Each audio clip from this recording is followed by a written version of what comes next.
ठंड में आंगन में पहली रसोई करने वाली देवरानी। सरसों का साग खिलाएंगे, पटना लौट के न जाएंगे, अजी मक्के की रोटी बनाएंगे, मक्खन हम खूब लगाएंगे। लो भैया, चढ़ गई हांडी चूल्हे पर। अब जितनी देर में साग उबलेगा मकई का आटा गूंथ लेते हैं। तभी ठंड और कपकपी से इमली के हाथ से कटौती छूट जाती है। गई भैंसियां पानी माँ, हाय दैया, कहीं जेठानी जी उठ गई हो, पता चले कमरे से निकलकर हमारी क्लास लगाने आ रही हो। इधर डर के मारे इमली की सिट्टी पिट्टी गुलती, उधर कमरे में खटपट की आवाज से जेठानी, काव्या और शेफाली आग बबूला होकर उठ जाती हैं। ओ गॉड, कितनी अच्छी खासी नींद आई थी। किसकी शामत आई है जिसने हमारी नींद खराब की।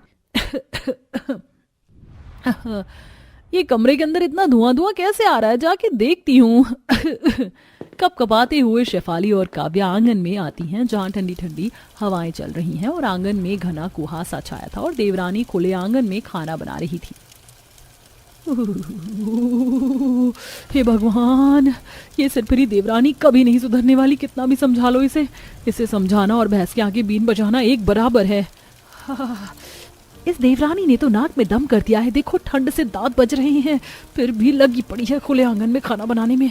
अरे पहले क्या कम नाक में दम किया हुआ था, जो अब इसे रात जगा करने की बीमारी भी लग गई। वैसे तो देवरानी जेठानी के बीच खट्टी मीठी नोक झोंक होना आम बात है, मगर शेफाली और काव्या के दिल में अपनी इकलौती देवरानी के लिए इतनी खटास क्यों भरी थी। दूसरी गौर करने वाली बात ये भी थी कि इतनी कड़कड़ाती ठंड के मौसम में देवरानी खुले आंगन में खाना क्यों बना रही थी। तो चलिए देखते हैं सारे मसले को शुरू से।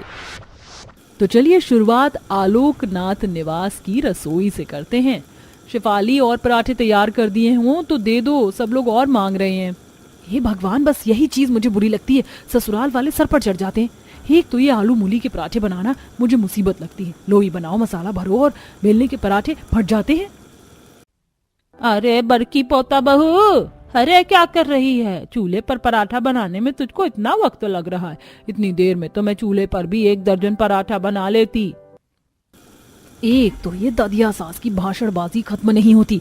ये लो, ये आखिरी पराठा है, जिसे भी लेना हो दे देना, और बोल देना आलू भी खत्म हो गया और आटा भी। काव्या प्लेट में एक पराठा लेकर हॉल में आती है, जहां नाश्ते की मेज पर सास सुषमा, ससुर आलोक, ददिया सास फूलमती, नंद रोशनी और देवर पति भी मौजूद थे। ये क्या भाभी, बस एक पराठा, इसमें कौन कौन खाएगा? मिल बांट कर सब लोग एक एक बाइट खा लीजिए और जल्दी कीजिए, नहीं तो ट्रेन छूट जाएगी। ट्रेन की बात बीच में लाकर बात टाल रही है। पेट भर नाश्ता भी नहीं करवाया दोनों, क्योंकि दोनों फूहड़ हैं।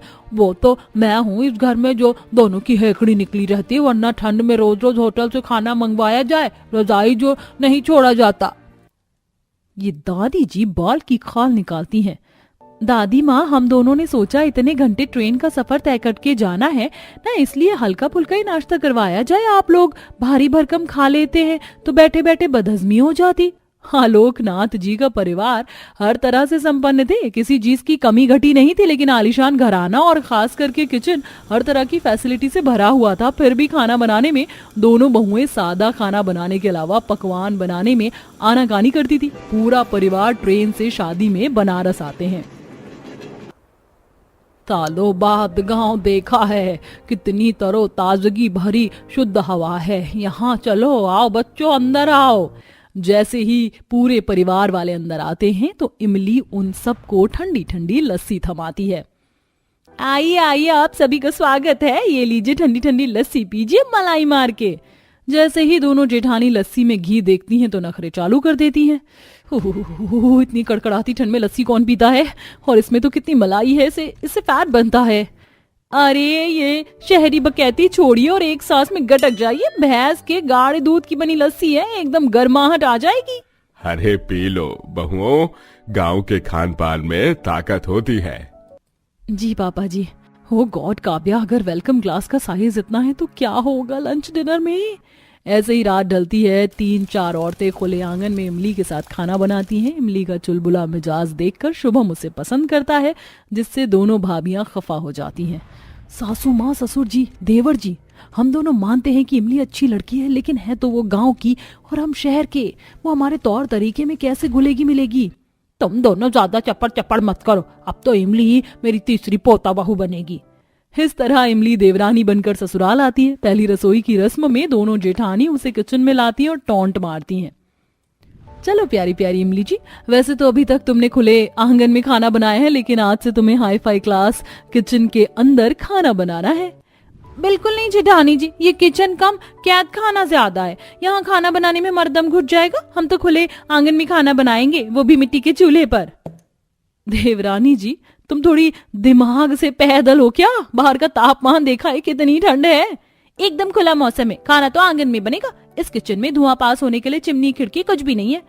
देवरानी सारी सामग्री खुले आंगन में लेकर आती है और चूल्हा बनाकर पकवान बनाती है। क्या जुगाड़ चूल्हा बनाया है हमने! एक साथ हलवा पूरी सब्जी और मटर पनीर की सब्जी, तीनों बन क्या? सब लोग खाने आ जाइए। पूरे ससुराल वाले थर थर कांपते हुए खुले आंगन में खाने आते हैं। अरे वाह चाची, आज हम खुले आंगन में खाना खाएंगे, बड़ा मजा आएगा। चल जूही बैठ जा। हाँ चलो आर्यन भैया। सब लोग बैठकर खाना शुरू कर देते हैं, जबकि दोनों जेठानी किलस कर कपकपा रही थी। मुझे तो लगा था सासू माँ देवरानी जी की अकल ठिकाने लाएंगी, मगर देखो सब इतने ठंड में चटोरे की तरह खा रहे हैं। काव्या बैठ जाओ, बहुत दमदार खाना बनाया है तुम्हारी देवरानी ने, खाओ। सच में बरसों के बाद आज इतनी ठंड में खुले आंगन में खाना खा रहे हैं। बहुत खूब छोटी बहू। देखा जेठानी जी, किसी को भी खुले आंगन में खाना खाने में कोई आपत्ति नहीं होगी तो फिर तेरा शाम को हम खुले आंगन में गर्मा गर्म सरसों का साग और मक्के की रोटी बनाएंगे। सब लोग खुले में खाना खाकर अपने अपने कमरों में घुस जाते हैं। देवरानी आंगन को साफ करती है। शाम होते होते ओस पड़ने लगती है। अरे वाह बहू, क्या मस्त जबरदस्त घी में चुपड़ी मकई की रोटी बनाई है तूने, एक और देना। माँ जी ही इस तरह खुले में खाना खाकर हमारी कुल्फी जम रही है। आप सबको ठंड नहीं लग रही है क्या? अरे ठंड को मार गोली बहू, गर्मा गर्म खाना खाओ। इसी तरह देवरानी के ठंड में खुले आंगन में खाना बनाने और खिलाने का सिलसिला जारी हो जाता है। ठंड का टेम्परेचर और घट जाता है और दोनों जेठानी को जुकाम चढ़ जाता है। हे भगवान, मेरी तो नाक सुड़ सुड़ कर रही है। देवरानी पता नहीं किस अंबुजा सीमेंट की बनी है, जिस पर कड़कड़ाती ठंड का कोई असर नहीं होता।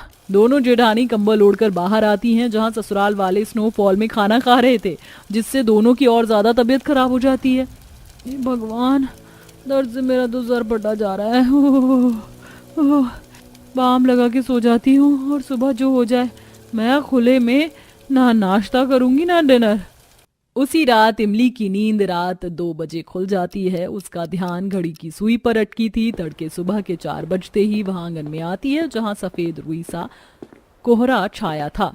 वह खाना बनाना चालू कर देती है। तभी जेठानी आ जाती है। अब देखना ये था किसकी होगी जीत और किसकी होगी हार। तुम्हारे दिमाग के पंक्चर ढीले हैं क्या देवरानी जी? आधी रात में खुले में किसके लिए खाना बना रही हो? अरे रात कहाँ है, तड़के सुबह होने वाली है जेठानी जी। आप दोनों हाथ मुंह धो लीजिए, मैं सबको जगा के आती हूँ।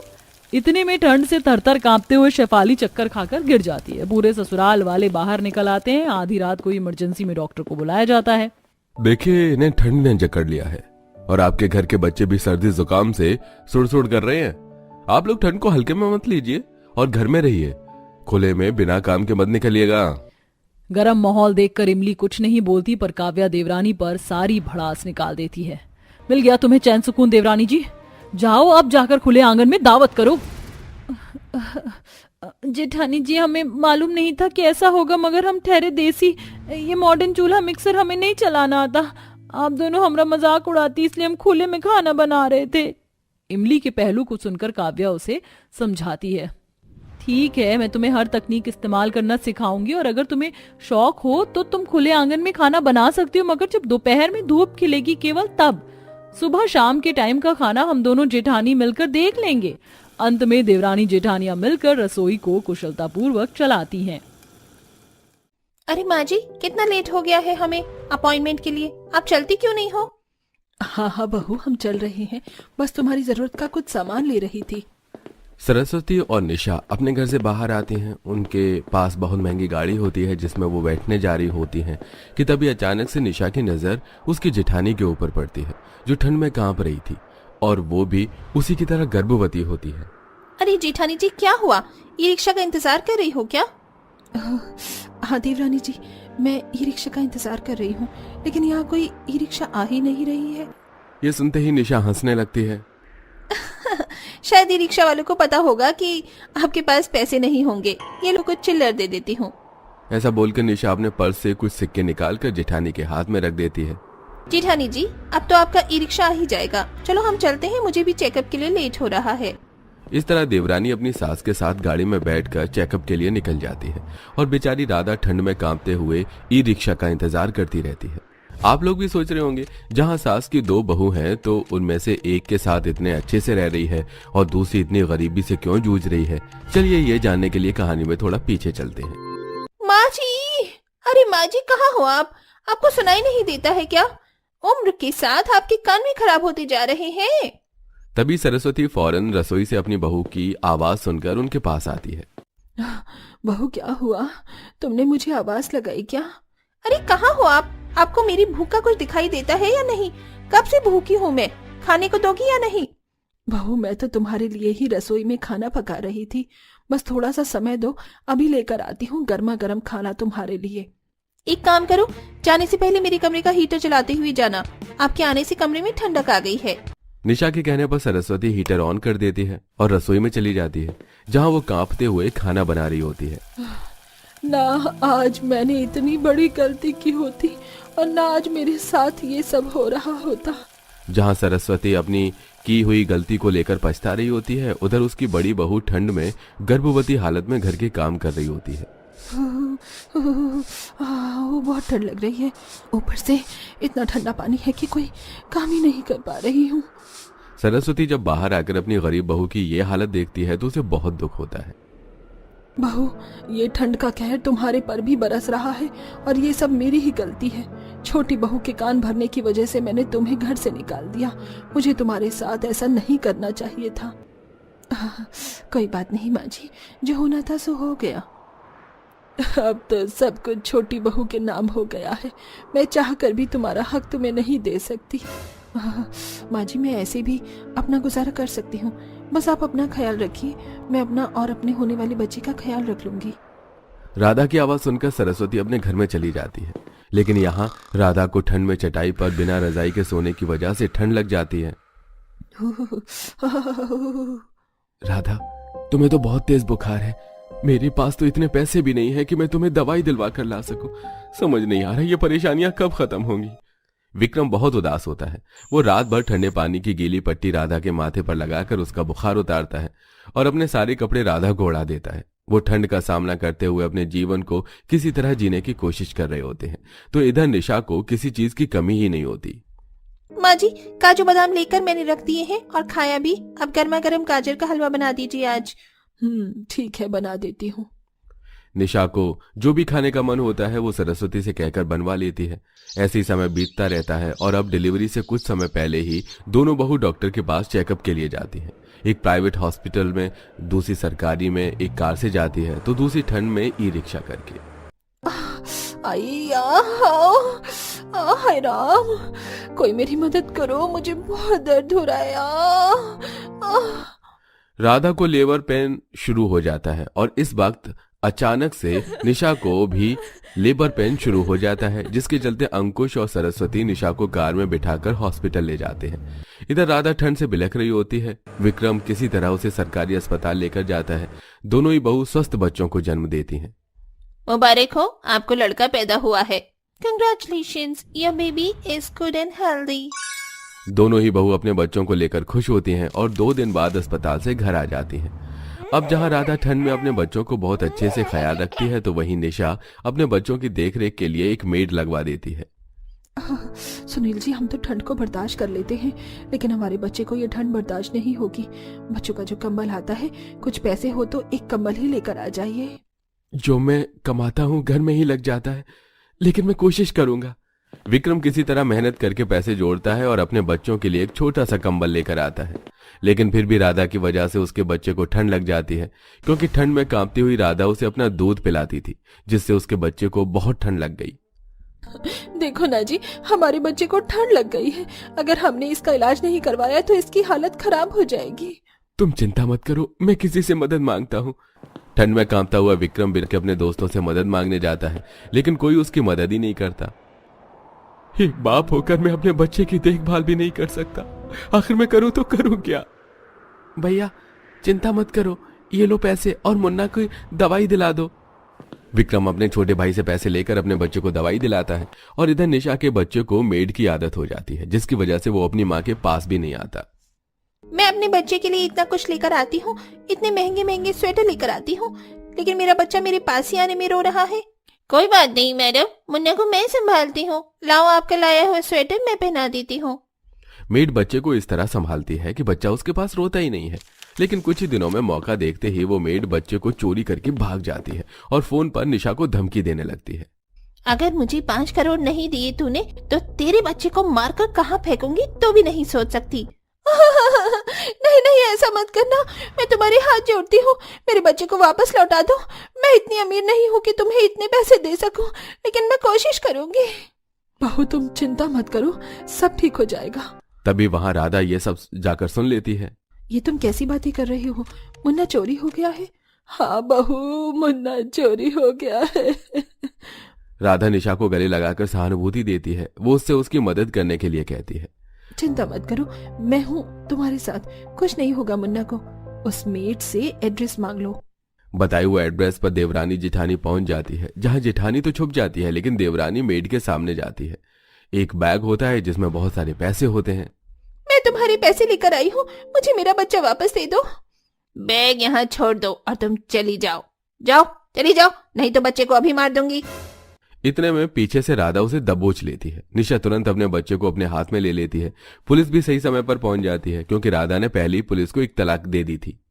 बच्चा चोरी करने के इल्जाम में हम तुम्हें गिरफ्तार करते हैं, अब जेल की सलाखों के पीछे चक्की पीसना। पुलिस बच्चा चोर को गिरफ्तार करके ले जाती है। जिसके बाद देवरानी जेठानी वापस घर आती हैं। निशा देखती है कि उसकी जेठानी के पास एक स्वेटर भी नहीं है और वो ठंड में कांप रही है। घर आने के बाद वो जेठानी की टूटी फूटी झोपड़ी की तरफ देखती है। उसकी आंखों में आंसू आ जाते हैं। मुझे माफ कर दो जेठानी जी, मुझसे बहुत बड़ी गलती हो गई। मुझे आपके साथ ऐसा नहीं करना चाहिए था। आप इतनी ठंड में गरीबी में मरती रही और मैंने सब कुछ हड़प लिया। लेकिन अब नहीं, अब से आप और आपका बच्चा हम सब एक साथ रहेंगे। जो परेशानी आपके बच्चे ने अभी तक देखी है, आगे वो ये सब सारी परेशानियां नहीं देखेगा। ये सुनकर राधा की आंखों